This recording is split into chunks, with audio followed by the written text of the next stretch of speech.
Hello. This video is to show you how to raise your hand to ask the tutor a question. Set status, and you can raise your hand. What the teacher sees is your raised hand here.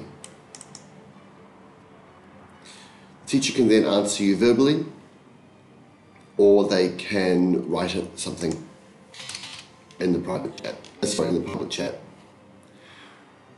In the same place,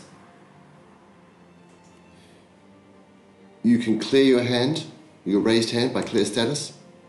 The other things you can do is you can put undecided, confused, sad, happy, applaud something, give something a thumbs up or a thumbs down. This is another way of showing the staff that you understand or your feelings about something that's going on, as opposed to talking. I hope that's helpful.